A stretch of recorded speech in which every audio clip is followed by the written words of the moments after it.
Vamos iniciar então nossa meditação, inclinando a nossa fronte, fechando os nossos olhos e convidando o Espírito Santo de Deus a entrar em nosso coração, em nossa mente, em nossa alma, para que nós possamos receber a presença da sabedoria, da luz, da paz e principalmente do entendimento e da inteligência que o Espírito Santo nos dá. E ao mesmo tempo que nós invocamos o Espírito Santo, nós lhe pedimos ao Espírito Santo de Deus que nos guie, que nos ensine, que nos mostre, porque Tu és lâmpada para os nossos pés e luz para os nossos caminhos. E a Tua promessa é de que morar dentro de nós e nos guiar com Seus próprios olhos, nos ensinando e nos mostrando o caminho da vontade do Pai. Nós Te pedimos ao Espírito Santo de Deus, nos guia neste caminho, para que nós possamos sermos mais que vencedores em Cristo Jesus. Quem crê diga amém. Amém. Glória a Deus. Vamos invocar a presença do Senhor Jesus agora, declarando todos juntos: Senhor Jesus, nós declaramos que estamos reunidos agora no Teu nome. Vem cumprir a Tua promessa e vem estar conosco. Nós Te pedimos no Teu santo nome. Já que Jesus está conosco agora, aproveitemos para confessar a Ele todos os nossos erros, pecados, todas as nossas transgressões. Digamos todos juntos: Senhor Jesus, nós Te confessamos todos os nossos pecados, todos os nossos erros, todas as nossas transgressões, e Te pedimos perdão no Teu santo nome. Nós Te pedimos, Senhor, que jogue no fundo do oceano os nossos pecados, os nossos erros, para que nós possamos caminhar para a vida eterna, que é o destino daqueles que creem no Teu nome. Amém. Amém. Vamos fazer uma meditação hoje num assunto que a maioria do povo sabe, mas faz de conta que não sabe. Alguns sabem, mas têm vergonha de falar para os outros. Alguns sabem, mas não agem propagando a palavra de Deus. Isso nós vamos fazer baseado nessa reportagem que está aqui, que diz assim: prejuízos da seca no Nordeste devem superar 12 bilhões de reais neste ano. Aqui é uma reportagem do jornal Estado de São Paulo, um jornal de grande credibilidade, um jornal centenário, que quando consegue colocar alguma coisa nas suas páginas, é porque analisou, é porque viu. Então, prejuízos da seca do Nordeste devem superar 12 bilhões de reais só neste ano. Mas o que tem a ver esse assunto do Nordeste com a nossa Bíblia? O que tem de ver essa seca no Nordeste com a ordenação que Deus colocou neste mundo? Tudo a ver. Tudo a ver. Vamos observar aqui, começando pelo livro de Êxodo, no capítulo 20. Êxodo é o livro escrito por Moisés, é o segundo livro escrito por Moisés. Moisés escreveu 5 livros: Gênesis, que dá origem do mundo; Êxodo, que narra a saída do povo judeu do Egito para a Terra Prometida; Números, que faz a contagem daquele povo todinho; Levíticos, que dá a ordenança sacerdotal da época; e Deuteronômio, que é o 5º livro e que faz um resumo de todos esses livros de Moisés. No capítulo 20 de Êxodo, e vou dizer mais, repetido várias vezes posteriormente nos demais livros, está assentado o seguinte: então falou Deus todas essas palavras: eu sou o Senhor teu Deus, que te tirei da terra do Egito, da casa da servidão. Aí vem o mandamento primeiro. O mandamento primeiro entre outros 10, que diz assim: não terás outros deuses diante de mim. Não farás para ti imagem de escultura com semelhança alguma do que há em cima dos céus, nem embaixo na terra, nem nas águas debaixo da terra. Veja bem, não farás para ti imagens de escultura, nem semelhança alguma do que lá em cima dos céus, nem embaixo da terra, nem nas águas debaixo da terra. Deus proíbe terminantemente a lavratura de imagens, de escultura. Deus proíbe terminantemente. de barro, de gesso, de ferro, de ouro, de prata, ele proíbe terminantemente. Ele diz assim: não as adorarás. Preste atenção. Não as adorarás. Aí ele continua dizendo assim: nem lhes darás culto. Não as adorarás, nem lhes darás culto. Porque eu sou o Senhor teu Deus, Deus zeloso, Deus ciumento. Ele diz por quê? Ele não quer imagem porque ele é ciumento. Ele é ciumento. E eu sempre, quando prego essa palavra, eu digo assim: será que a mulher fica contente quando o marido está com uma fotografia, está com uma imagem de outra zinhazinha no bolso dele? Ou será que o homem fica satisfeito quando a mulher está com outro zinhozinho na bolsa dela ou nos pertences dela? Deus é zeloso, Deus é ciumento, Deus não quer, e ponto final, acabou-se. Que visita a iniquidade dos pais, dos filhos até a terceira e quarta geração, e que me aborrecem. Então, essa feitura de imagem aborrece a Deus. E não é só nessa passagem, são várias outras passagens que Deus vai deixando claro que Ele não quer que haja nenhuma imagem, nada construído que tenha imagem, que tenha escultura, que tenha aquilo que será colocado, digamos assim, em contrário à presença de Deus, que Ele não quer. E Deus vai falando isso com muita propriedade. Aí, vocês podem me perguntar o seguinte: mas o que tem uma imagem? O que tem uma imagem? O que tem isso? O que tem fazer uma imagenzinha? Bom, quem tem de responder isso para você é Deus. Ele já disse que Ele não quer. Ele já disse que não quer. E pronto, a vontade dele é essa. Nós devemos obedecer. Aí nós vamos encontrar no livro de Deuteronômio, no capítulo 4, quando nós vamos verificar a chamada de Moisés à obediência. Olha o que ele diz assim: obedece a palavra de Deus, para que vivais e entreis e possuais a terra que o Senhor teu Deus deu a vossos pais. Então, a obediência a Deus é condição que a gente viva, é condição que a gente entre na terra prometida e que a gente possua esta terra. Esta condição de Deus é obediência. Nada acrescentareis à palavra que vos mando, nem diminuireis nada dela, para que guardeis os mandamentos do Senhor, segundo Ele vos mandou. Então Deus diz assim: olha, a minha lei é esta. Vocês não mexam na minha lei, nem aumentem, nem diminuem. Vocês querem viver, querem entrar na terra prometida, querem ter vitória, então não mexam na minha palavra. Não mexam na minha palavra. Essa é a ordem de Deus. Para quê? Para que a gente viva, para que a gente tenha sucesso, para que a gente tenha vitória. E aí ele diz assim, olha o que ele diz aqui no capítulo 4 de Deuteronômio: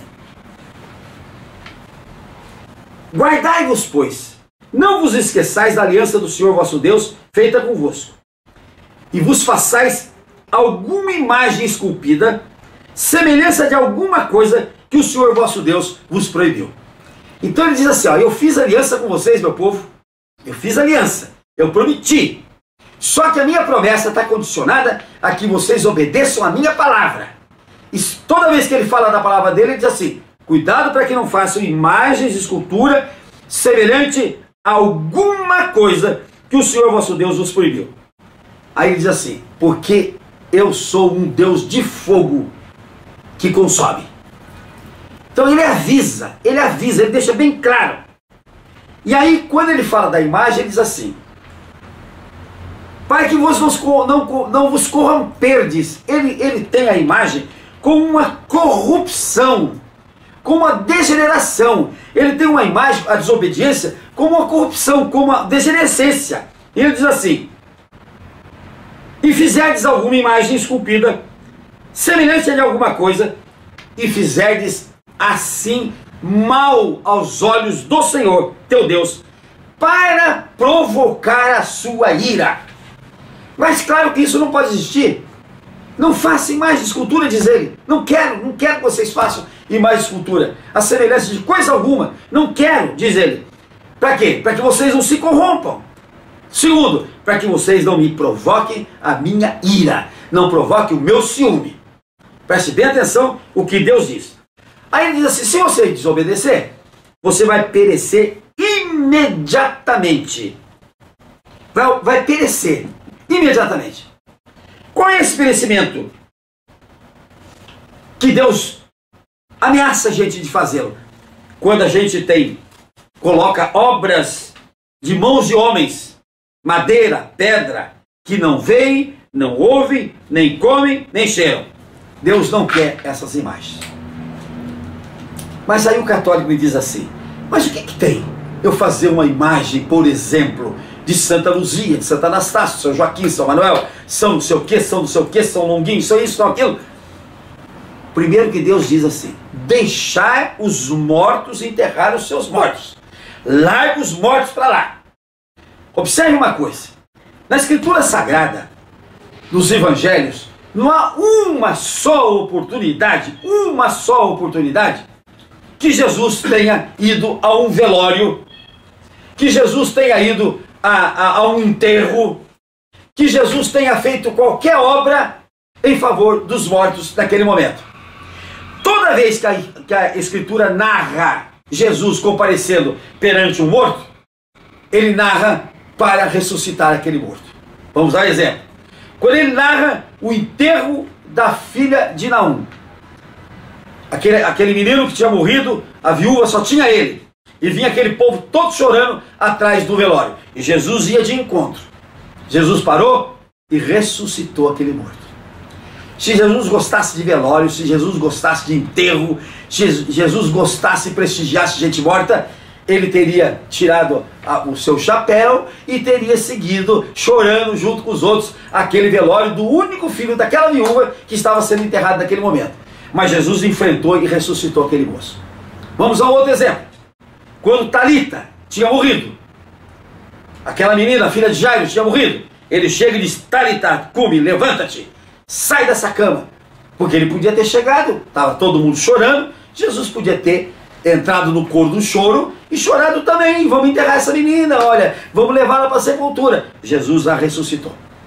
Quando Jesus foi chamado para ver a agonia de Lázaro, Jesus não foi. Ele foi 4 dias depois que Lázaro estava morto. E ele foi lá para quê? Para ressuscitar Lázaro. Então, deixa o morto que está morto.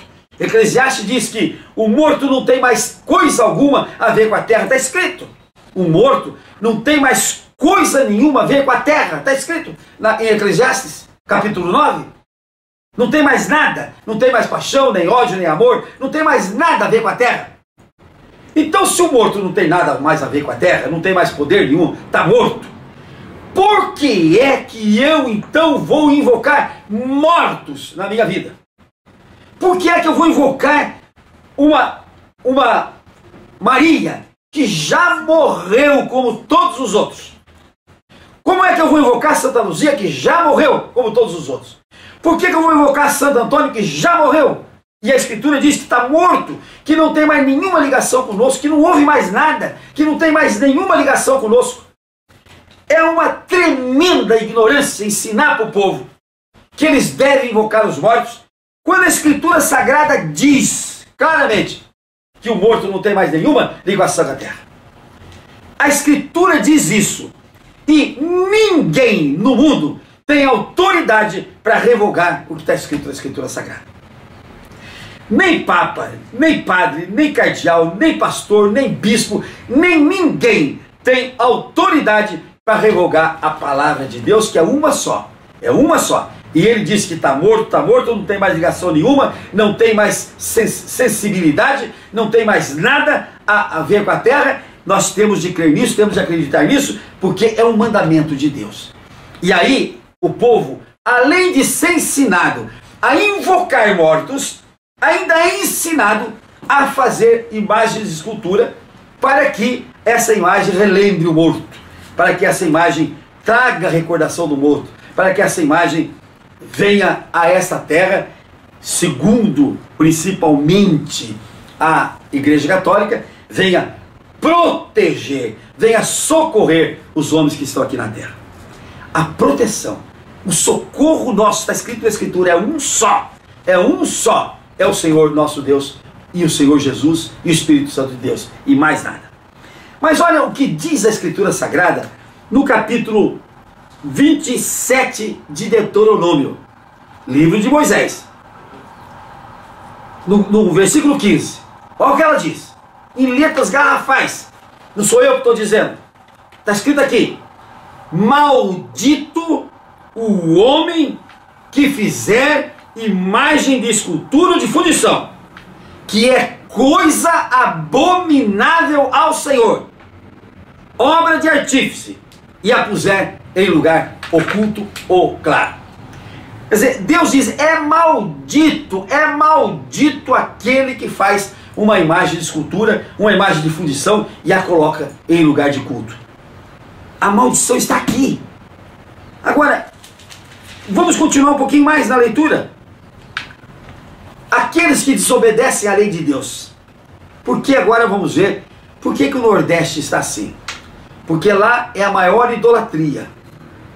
Por que lá no Rio Grande do Sul, aquela seca enorme, tremenda que está lá, aquela pobreza tremenda que está no sul do Rio Grande do Sul? Por que aquilo? Por que aquilo? É um lugar de intensa idolatria. E lá é um lugar principalmente de intenso espiritismo. Mas olha o que reserva aqui. Olha o que reserva aqui. Para aqueles que obedecem.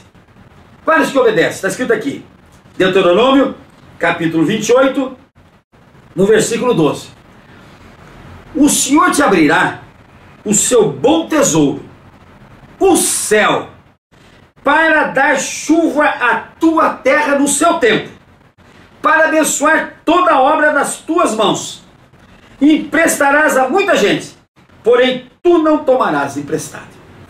Olha a promessa de Deus. Aquele que obedecer a palavra de Deus, está escrito lá, aquele que obedecer a palavra de Deus, ele vai receber essa bênção, porque o capítulo 28 de Deuteronômio, ele faz a relação das bênçãos que decorrem da obediência. E uma das bênçãos é essa, que o Senhor vai abrir o seu bom tempo, o seu bom tesouro, e o céu vai dar chuva à tua terra no seu tempo, para abençoar toda a obra das tuas mãos. Você vai emprestar e não vai tomar emprestado. Aí por que será que então o Nordeste tem uma seca desse tamanho, uma seca que já perdeu toda a safra e que vai perder 12 bilhões de reais numa terra seca, cheia de problema, numa terra pobre, que está lá atendida por tudo quanto é tipo de bolsa, bolsa família, bolsa gás, bolsa não sei o que, bolsa não sei o que, bolsa não sei o que, toda a série de bolsas. Por quê? Porque a terra não produz mais. Por quê? Porque a terra não tem mais força para dar o alimento àquele povo. Aí vem o castigo da desobediência. Presta atenção. O castigo da desobediência está também em Deuteronômio 28. E um dos castigos que está na lei de Deus, para aquele que desobedece, é esse aqui. Por chuva da tua terra, o Senhor dará pó e cinza. Dos céus descerá sobre ti, até que sejas destruído. Então, para aqueles que obedecem, para aqueles que seguem a lei de Deus, é chuva no seu tempo, em abundância, para que a terra produza. Para o que desobedece a lei de Deus, qual é o castigo? É pó e cinza. E nenhuma água vai cair sobre aquele que desobedece a lei de Deus. Aí vem a reportagem e diz que está sendo reservado 1 bilhão de reais para emprestar aos agricultores do Nordeste para que eles possam plantar. 2.600 carros-pipa foram comprados para levar água para a região. Aí eu pergunto uma coisa, nada disso seria necessário? Não precisaria gastar 1 bilhão de reais para suprir a necessidade dos desobedientes? Não precisava comprar carro-pipa para levar água para eles, não? Sabe que, por exemplo, o Rio São Francisco está sendo transmudado o seu percurso, está sendo desviado, para passar nas terras áridas do Nordeste. Nada disso vai ser suficiente enquanto não houver obediência à lei de Deus. Obediência ao mandamento de Deus. A primeira coisa que nós temos de fazer na nossa vida é obediência aos mandamentos de Deus. São só 10. E Cristo resumiu todos eles em 2. E um deles, o mais importante, o primeiro deles, é que você não seja idólatra. Que você não coloque entre você e Deus nenhuma imagem de escultura, nenhuma imagem de semelhança a homem, nenhuma imagem de semelhança a qualquer coisa que acha no céu. No céu, vejam bem, então a santaiada, que a Igreja Católica diz que está no céu, não pode fazer imagem semelhante a eles. É muito fácil.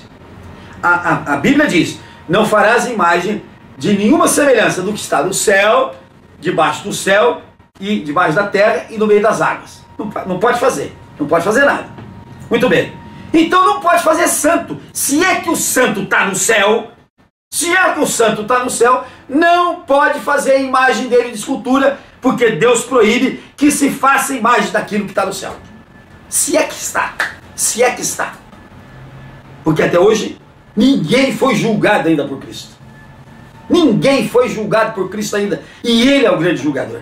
Eu não vi ainda nenhum santo que tenha sido dito. E Jesus desceu na terra e disse, eis que Santo Antônio está lá dentro dos céus. Eis que São Joaquim está lá dentro dos céus. Eis que o santo tal está dentro dos céus. Até hoje Jesus não disse nada disso. E é só Ele que pode falar isso.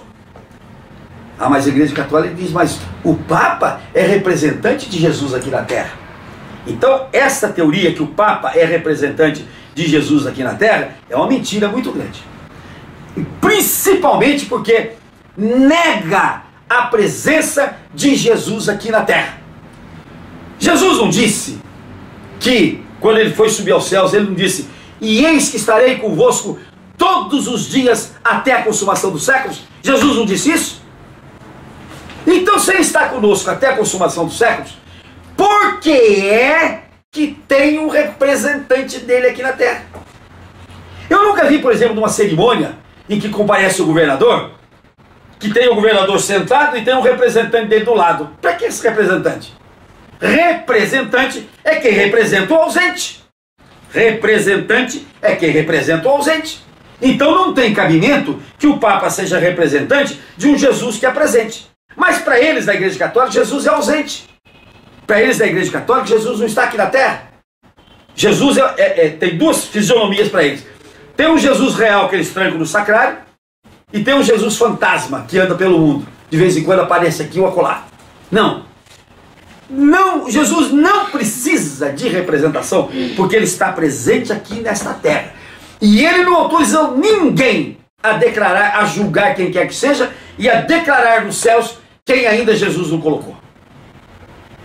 Nenhum homem tem capacidade disso. Quem vai julgar os homens da terra será apenas o Senhor Jesus. No dia do julgamento, quando ele mandar tocar a 7ª trombeta, aqueles que estão na sepultura vão ressurgir e vão se submeter ao julgamento de Deus, através do Senhor Jesus. Então, aqui, quando não se obedece, quando se afronta a lei de Deus, a chuva cessa. Quando se obedece, a chuva vem. Quando se afronta a lei de Deus, a chuva cessa. Por isso é que o Nordeste está nessa situação. Porque lá tem todo tipo de santo sendo adorado, sendo reverenciado, sendo cultuado. Ah, tem mais outra coisa, a Igreja Católica diz assim, mas nós não adoramos santos. Mas a lei de Deus diz, adorar e cultuar. Mas nós não fazemos o santo Deus, não. Então vamos ver como é que se comporta o católico. Ele dá ao santo característica de Deus, que é só de Deus. O santo é onipresente, porque tem igreja de São Francisco lá na Itália, de São Francisco lá na Bahia, de São Francisco da Argentina, São Francisco do México, São Francisco no Canadá. E quando os fiéis vão lá para a Igreja Católica, São Francisco está atento a todo esse negócio. Então São Francisco é onipresente. Coitadinho, não conseguiu ser presente no mundo onde ele viveu, na cidade de Assis, e a Igreja Católica diz que ele é onipresente. Ele está em todo lugar. Aonde se põe uma igreja, onde se põe um santo, está lá o São Francisco ouvindo, onipresente em todo lugar. Essa é a característica só de Deus. Aí diz que São Francisco conhece toda a nossa situação, a gente conversa com ele e ele nos atende. Onisciência, isso é uma atitude só de Deus, é um atributo só de Deus. Aí a gente pede para São Francisco e ele atende. Veja bem, se tem cabimento uma coisa dessa. Então ele é onipotente. Gente, nós temos que ser mais sérios com o trato da Bíblia. Nós temos que ser mais sérios com a questão da Bíblia, se nós queremos a bênção de Deus na nossa vida. Porque Ele quer obediência à Escritura. E como é que eu posso obedecer uma coisa que eu não conheço? E como é que eu posso obedecer uma lei que não me falaram? E como é que eu posso obedecer uma lei que, além de não me falar, a ensina o contrário? Preste bem atenção. O pecado da Igreja Católica, além de não falar a lei de Deus para o seu membro, para o seu fiel, além de não falar, ela ensina o contrário. Ela teria de dizer, olha, não invoque mortos, porque isso não é de Deus, isso é espiritismo puro. Isso é espiritismo puro. Que diferença tem eu ir na igreja invocar Francisco de Assis, que está morto há muitos anos, e ir numa mesa de santo e invocar lá a alma de não sei de quem? Que diferença tem? Puro espiritismo, que aqui está proibido. A Igreja Católica ensina que eu posso invocar. Aí está escrito aqui que eu não posso fazer imagem. A Igreja Católica diz, não faça imagem. Não só faça imagem, como compre as imagens que nós temos para vender para vocês nas igrejas. Então, além de não ensinar corretamente a Escritura, ainda ensina contrariamente as Escrituras. Por isso é a desgraça do mundo. E quando a gente lê aqui, a gente vai ver que as doenças são consequência da desobediência à lei de Deus. Veja bem, Deuteronômio 28. Olha aqui, presta bem atenção. O Senhor mandará sobre ti a maldição, a confusão e a ameaça em tudo quanto empreenderes, até que sejas destruído e repentinamente pereças, por causa da maldade das tuas obras. O Senhor fará que a pestilência te pegue a ti, até que se consuma a terra e que passes a possuí-la. O Senhor te ferirá com a tísica, com a febre, com a inflamação, com o calor ardente, com a secura, e com o crestamento, e com a ferrugem. E isso te perseguirá até que tu pereças. E vai mais, vai mais, vai mais. Olha aqui. O Senhor te ferirá com úlceras do Egito, com tumores, com sarna e com prurido de que não possas curar-te. Está aí o câncer, em tudo quanto é lugar, em tudo quanto é pessoa. O câncer o que é? É uma desobediência, é consequência de uma desobediência à lei de Deus. O Senhor te ferirá com loucura, com cegueira e com perturbação do teu espírito. Gente, nós temos de obedecer à lei de Deus, porque Ele nos coloca assim, esta é a minha lei. Se você obedecer, você terá todas essas bênçãos. Se você desobedecer, você terá todas essas maldições. E isto não foi revogado. Isso está aqui ainda em vigor, para que a gente entenda que o caminho da bênção é o caminho da obediência às leis do Senhor. Amém? Amém. Glória a Deus. Vamos então fazer a nossa oração, o nosso pedido, para que Deus nos dê a força da obediência. Inclinemos a nossa fronte e vamos pedir, Senhor nosso Deus, nós te pedimos, ó Deus Todo-Poderoso, primeiro que conheçamos a tua lei, que conheçamos a tua escritura e que conheçamos o teu mandamento. Segundo, Senhor, nós te pedimos que o Senhor nos dê a força da obediência, Senhor, a todas as tuas leis, a todos os teus mandamentos e a toda a tua escritura. Nós te pedimos, ó Deus Todo-Poderoso, nos dá, Senhor, condições de obedecer às tuas normas, em nome do Senhor Jesus. Oremos agora o Pai Nosso. Pai nosso que estais no céu, santificado seja o teu nome. Venha a nós o teu reino. Seja feita a tua vontade, assim na terra como nos céus. O pão nosso de cada dia nos dai hoje, e perdoa as nossas dívidas, assim como nós perdoamos aos nossos devedores, e não nos deixes cair em tentação, e nos livra, Senhor, de todo mal, porque teu, Senhor, só teu, é o poder, o reino, a honra e a glória, para sempre. Amém. Vamos aplaudir o Senhor Jesus? Olha, para a gente